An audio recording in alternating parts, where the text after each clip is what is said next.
Durante 1000 años, ningún ejército había traspasado estas murallas. Sin embargo, un amanecer, el estruendo de los cañones sacudió la tierra y el mar mismo fue flanqueado por los buques de guerra que surcaban la tierra. Superada en número 10-1, una ciudad desesperada se alzó contra la tormenta de fuego y acero. ¿Preservarían la fe y el coraje un mundo antiguo? ¿O lo destrozaría la visión de un joven conquistador y forjaría una nueva era? Constantinopla no era una ciudad cualquiera. Fundada en el año 330 después de Cristo por Constantino el Grande, fue la capital del Imperio Bizantino y la puerta de entrada entre Europa y Asia. Quien la controlara dominaba el comercio, los ejércitos y la influencia sobre 2 continentes. Durante siglos, gobernantes cristianos y musulmanes habían soñado con poseerla. A mediados del siglo XV, el Imperio Bizantino era solo una sombra de su pasado. Antaño extendido por el Mediterráneo, ahora se reducía a la propia ciudad y a unos pocos retazos de territorio.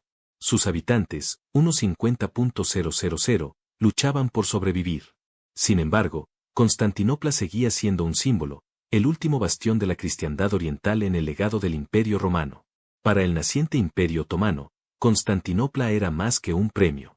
Para Sultán Mehmed II, quien ascendió al trono con tan solo 21 años, la ciudad era una obsesión.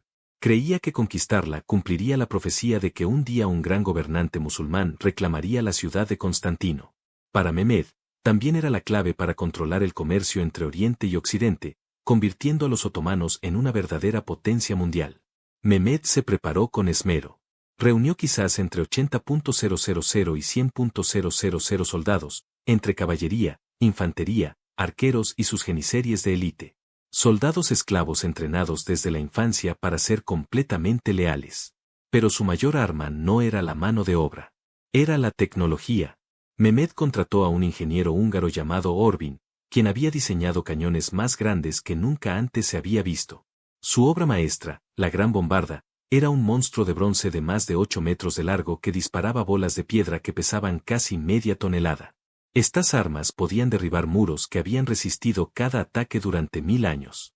Los bizantinos, liderados por el emperador Constantino 1111, tenían quizás entre 7.000 y 8.000 defensores, incluyendo 2.000 mercenarios genoveses comandados por Giovanni Giustiniani. Confiaban en sus legendarias murallas teodosianas, 3 capas de defensas que se extendían 6 kilómetros. Durante un milenio, estas murallas habían detenido a hunos, persas, árabes e incluso cruzados. Nadie las había traspasado jamás.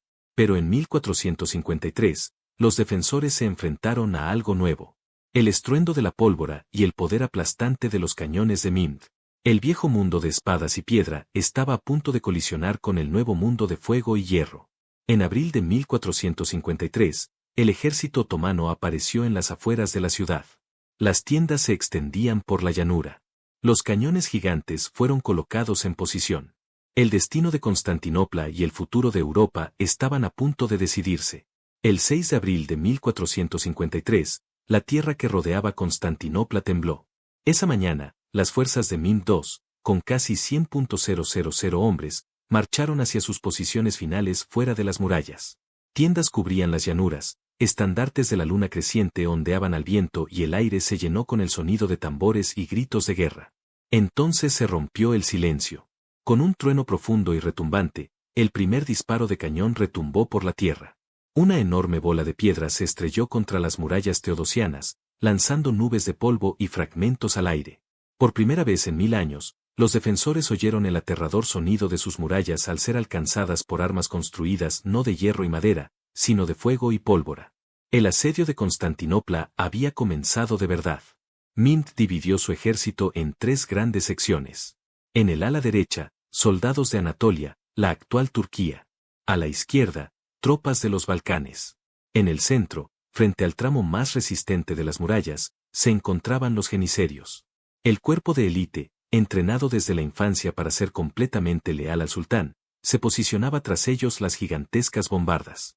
La Gran Bombarda, la obra maestra de Orbin, era tan enorme que necesitaba una yunta de 60 bueyes solo para moverse. Cada vez que disparaba, el suelo temblaba como un terremoto. Los otomanos también controlaban los mares. La flota de Mehmed, compuesta por más de 100 buques de guerra, se reunió frente al Cuerno de Oro, en el mar de Mara. Pero los bizantinos tenían un arma secreta, una enorme cadena de hierro que se extendía a lo largo de la entrada del puerto del Cuerno de Oro. Mientras la cadena resistiera, los barcos otomanos no podrían abrirse paso hacia el interior y atacar la parte más débil de las defensas de la ciudad. Dentro de Constantinopla, el emperador Constantino 1111 recorrió las murallas para reunir a sus hombres. Solo entre 7.000 y 8.000 defensores resistieron la oleada otomana. Entre ellos, los más vitales eran los 2.000 mercenarios genoveses bajo el mando de Giovanni Giustiniani, cuya experiencia en asedios lo hacía indispensable. Allí donde la lucha era más encarnizada, Giustiniani y sus hombres eran enviados. Los días siguientes se convirtieron en un ritmo brutal. Los cañones retumbaban de día, arrancando piedras de las antiguas murallas. De noche, los soldados bizantinos trabajaban incansablemente para reparar las brechas, rellenándolas con tierra, madera y escombros. La infantería de Mimd lanzó repetidos asaltos nocturnos, subiendo por escaleras entre tormentas de flechas, rocas y aceite hirviendo. Una y otra vez, fueron repelidos con grandes pérdidas. Pero Mimd no cedía. Creía que el tiempo estaba de su parte. Cada cañonazo debilitaba las murallas. Cada asalto ponía a prueba la fuerza de los defensores. Y poco a poco, la antigua fortaleza se iba desgastando. Para los bizantinos, la esperanza solo asomó una vez. El 20 de abril, 3 pequeños barcos de suministro cristianos, escoltados por un gran navío bizantino, intentaron romper el bloqueo otomano. En un dramático enfrentamiento naval, los barcos, superados en número, lograron superar a docenas de galeras otomanas y alcanzar el Cuerno de Oro. La ciudad estalló en celebración. Los defensores vitorearon desde las murallas y las campanas de las iglesias repicaron por toda Constantinopla, pero todos sabían que se trataba de una pequeña victoria. Los suministros eran limitados y ningún gran ejército vendría a rescatarlos. A finales de abril, era evidente que Constantinopla podría resistir por un tiempo, pero no para siempre. Mimd ya estaba preparando su siguiente movimiento audaz, un plan que cambiaría el curso del asedio. A finales de abril de 1453, Mimd se dio cuenta de que su flota no podía romper la cadena que bloqueaba el Cuerno de Oro. La barrera de hierro se extendía por el puerto como un muro sobre el agua. Mientras resistiera, los bizantinos podrían mantener a salvo parte de sus defensas. Así pues, el joven sultán ideó un plan que asombró incluso a sus propios comandantes. Si sus barcos no podían entrar en el puerto, los transportaría por tierra. Memeda ordenó que se despejara un camino sobre las colinas de Galada, el distrito al norte del Cuerno de Oro. Se colocaron tablones de madera, engrasados con grasa animal para hacerlos resbaladizos. Uno a uno, los barcos otomanos fueron sacados del agua, colocados sobre troncos rodantes y arrastrados por tierra por yuntas de bueyes y hombres. Los tambores retumbaban, los soldados gritaban y el pueblo de Constantinopla observaba con incredulidad desde sus murallas. En la mañana del 22 de abril, lo imposible se hizo realidad. Decenas de barcos otomanos se deslizaron hacia el Cuerno de Oro tras la cadena que los había mantenido a raya. Ahora, por primera vez, los defensores bizantinos se enfrentaban a una flota enemiga dentro de su propio puerto. El pánico se extendió por la ciudad. El Cuerno de Oro siempre había sido el punto débil de Constantinopla, con sus murallas más bajas y menos fortificadas que las de tierra. La cadena había sido su escudo, pero ahora ese escudo había desaparecido. Constantino XI y Giustini se apresuraron a movilizar hombres y artillería para cubrir el puerto. Los defensores dispararon desde torres y barcos, intentando desesperadamente contener a la armada otomana. Se produjeron escaramuzas en el agua mientras las naves venecianas y genovesas luchaban contra los recién llegados. Aún así, el golpe psicológico fue enorme. Por primera vez, los habitantes de Constantinopla se dieron cuenta de que estaban completamente rodeados. No había flanco seguro, ninguna brecha en la red otomana. Al mismo tiempo, los cañones de Mimd continuaban su implacable ataque contra las murallas terrestres. Día tras día, las enormes bolas de piedra abrían nuevas brechas mientras los bizantinos se apresuraban a taparlas. Los defensores estaban exhaustos, la comida escaseaba y cada noche parecía más oscura que la anterior. Sin embargo, la ciudad aún resistía. Los defensores lucharon con valentía, aferrándose a su antigua fe con la esperanza de un milagro. Pero Mimd preparaba algo mayor, un asalto final que decidiría el destino del imperio. A principios de mayo, el asedio se había convertido en una pesadilla. Cada día, las gigantescas bombardas disparaban, su estruendo resonaba por tierra y mar. Las piedras se estrellaban contra las murallas, abriendo brechas lo suficientemente anchas como para que decenas de hombres pudieran marchar a través de ellas. Y cada noche, los defensores se apresuraban desesperadamente a llenar las brechas antes del amanecer. En las noches del 7 y el 12 de mayo, Mihmd lanzó asaltos masivos. Miles de soldados otomanos se precipitaron al amparo de la oscuridad. Las escaleras golpeaban contra las murallas. Los bizantinos, luchando con todo lo que tenían, lanzaban una lluvia de flechas, piedras e incluso aceite hirviendo. A la luz de las antorchas, las sombras se cernían sobre las almenas mientras los hombres luchaban cuerpo a cuerpo. Las espadas chocaban, las lanzas se lanzaban y los gritos de los moribundos llenaban la noche. En una brecha, los genízaros avanzaron con su aterradora disciplina. Escudos alzados, vocês cantando. Avanzaron paso a paso a pesar de la lluvia de proyectiles. En las murallas superiores, los mercenarios de Justinianos atacaban con machetazos y puñaladas, empujando las escaleras hacia atrás, derribando a los hombres a la oscuridad de abajo.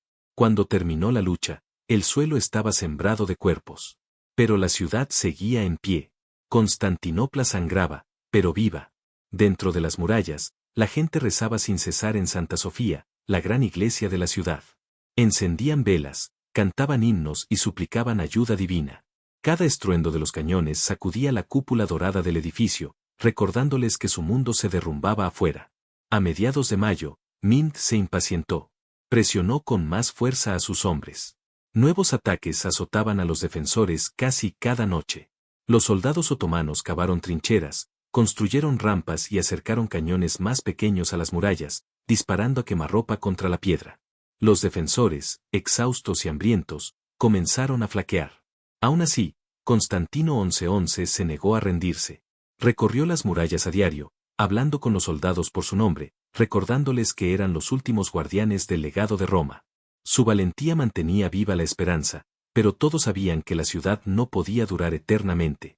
El choque de fuego y acero continuaba día tras día, noche tras noche. Constantinopla se estaba convirtiendo en un cementerio. Sin embargo, su gente aún resistía, esperando la tormenta que sabían que se avecinaba. El asalto final de Mihmd. La noche del 28 de mayo de 1453, Constantinopla permaneció en silencio. Durante semanas, la ciudad había soportado cañonazos, asaltos y hambre. Ahora, todos sabían que el fin estaba cerca. En Santa Sofía, miles se reunieron para un último servicio. Griegos, latinos, soldados y civiles rezaron juntos. Por una noche, las viejas divisiones quedaron en el olvido. Al amanecer del 29 de mayo, comenzó la tormenta. Mihmd desató toda su furia. Los tambores retumbaron, las trompetas resonaron y oleadas de soldados se lanzaron al ataque. Los primeros asaltos fueron de tropas irregulares. Voluntarios otomanos enviados para debilitar a los defensores. Cargaron, gritando y subiendo escaleras, pero fueron abatidos por flechas y espadas. Su sangre manchó el foso, pero habían cumplido su tarea. Cansaron a los defensores. Llegó la segunda oleada, tropas regulares de Anatolia y los Balcanes. Presionaron las murallas con más fuerza, llenando las brechas con sus muertos mientras intentaban escalarlas. Las flechas oscurecieron el cielo, las rocas cayeron y los defensores lucharon como poseídos. Aún así, la presión aumentó. Entonces llegó la tercera oleada, los geniserios. La élite de Mihmd, su orgullo. Marcharon en silencio al principio, con los escudos en alto, con una disciplina que dejaba helados. Al llegar a las brechas, rugieron al unísono y se lanzaron hacia arriba. La batalla se convirtió en caos. Las espadas chocaron, los escudos se rompieron. Los hombres luchaban cuerpo a cuerpo en las murallas. Justiniani resultó gravemente herido, se lo llevaron, sangrando. Su pérdida conmocionó a los defensores. La moral se derrumbó. En una sección de la muralla conocida como la Puerta de Queracaporta, una pequeña puerta de postura había quedado sin asegurar. Los soldados otomanos la encontraron y se abrieron paso hacia el interior. Poco después, una brecha mayor se abrió bajo el incesante fuego de cañón. Los geniserios irrumpieron en la ciudad. Al darse cuenta de que las murallas estaban perdidas, el emperador Constantino X11 se despojó de sus insignias imperiales y luchó como un soldado raso. Espada en mano, condujo a sus hombres a la refriega. Testigos posteriores afirmaron que sus últimas palabras fueron: «La ciudad está perdida, pero ya no vivo como emperador». Rodeado de enemigos, desapareció en medio de la batalla, para no ser visto jamás. A media mañana, los defensores estaban abrumados. Los estandartes otomanos ondeaban sobre las torres. Los soldados invadían las calles. Las puertas se abrieron de par en par y el ejército de Mihmed irrumpió en Constantinopla. Después de más de 1000 años, la ciudad había caído.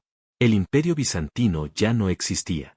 Al amanecer del 29 de mayo de 1453, los estandartes de la luna creciente ondeaban sobre Constantinopla. La gran ciudad, antaño la joya del oriente cristiano, había caído. Durante 3 días, los otomanos reclamaron su botín, como era costumbre en las conquistas. Iglesias, palacios y casas fueron saqueadas. Los gritos de los vencidos resonaron por las calles. Por fin, el sultán Mihmed II entró en la ciudad. Cabalgando a través de las puertas, contempló las ruinas de la batalla y la imponente Santa Sofía que se alzaba sobre el horizonte. Desmontó, entró en la gran iglesia y ordenó que se convirtiera en mezquita. En ese momento, Mihmed pasó a la historia como Mihmed el Conquistador. Para los otomanos, fue un triunfo inconmensurable. Constantinopla se convirtió en su nueva capital, posteriormente llamada Estambul, el corazón de un imperio que perduraría durante siglos. Desde allí, los otomanos se expandirían profundamente por Europa, Oriente Medio y el norte de África. Para el mundo cristiano, fue un desastre. El imperio bizantino, el último vestigio de Roma, había desaparecido para siempre. Muchos en Europa estaban conmocionados. Si Constantinopla podía caer, ¿qué ciudad estaría a salvo? El miedo se extendió por la cristiandad y resonaron los llamados a nuevas cruzadas, aunque llegaron demasiado tarde. Sin embargo, de esta tragedia surgió el cambio. La caída de Constantinopla cortó las rutas comerciales hacia el este, obligando a los europeos a buscar nuevas rutas por mar. En cuestión de décadas, exploradores como Colón y Vasco da Gama se adentrarían en lo desconocido, marcando el comienzo de la era de los descubrimientos. Los eruditos que huían de la ciudad caída llevaron manuscritos antiguos a Italia, impulsando el Renacimiento. Así, el 29 de mayo de 1453 no solo marcó el fin de Constantinopla, sino también el fin de la Edad Media.